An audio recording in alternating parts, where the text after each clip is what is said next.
The day was warm, a muggy heat filling the darkened living room.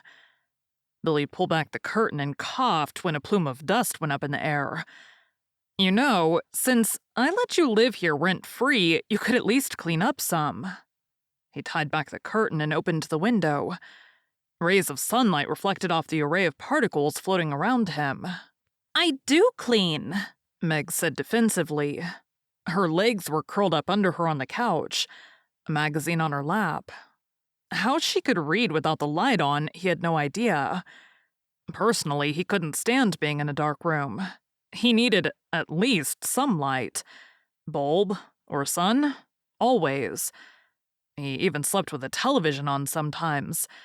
As far as he was concerned, there was nothing worse than being in a dark, quiet room with only your own thoughts for company.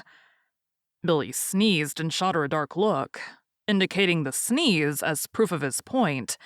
"I do," she insisted again. "It's not my fault you left this place abandoned for so long." Billy felt his face fall. The house had once belonged to his parents, and this was only his third visit home since their deaths, almost 2 years ago. He'd left Nicole to take care of everything for far too long. Honestly, if she hadn't told him she planned to sell it, he probably wouldn't be here now. "Billy, I'm sorry, I didn't mean—" Meg put down the magazine and turned to face him. "It's okay. You're right. I let you both down." Billy tousled Meg's hair and pulled her to her feet for a hug. Although neither of the girls were his sisters by blood, he'd always been protective of them. Nicole was his sister in all but blood, and Megan was her best friend.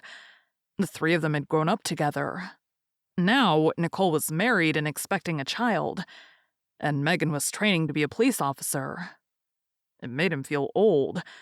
All he had to show for his life was a failed teaching job and a lot of guilt. Now, he stepped back and handed her a rag. "Get to work. Those bookshelves won't dust themselves." "Fine, but only until Mark gets here. We'll need to leave if we want to get to the festival in time for the fireworks." Meg dutifully began cleaning the shelves, pulling books out one at a time to blow off the quarter-inch of dust which had settled on them. After the second book, she started sneezing too. "You have fun." Billy pulled out the broom and trash can to collect all the globs of dust gathering on the floor. "You aren't going?" Meg stopped what she was doing and turned to stare at him. Billy shrugged. The Independence Day festival was a big deal, but everyone in town would be there. I don't know. I'm not really in a partying mood right now. He really didn't feel like seeing the people he grew up around and having them ask how his life was. Or worse, offer him condolences for his parents' deaths. "You have to go. No arguments. You haven't been back here in years, and you aren't missing your first festival.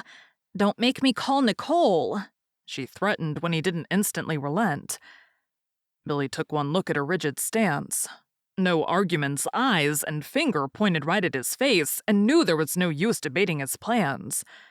It would be far easier to go and leave the festival early, then Meg couldn't say anything. "All right, I give up, I'll go, but I'm not eating any pie." "Hey," she said, resuming her cleaning. "That's between you and Nicole."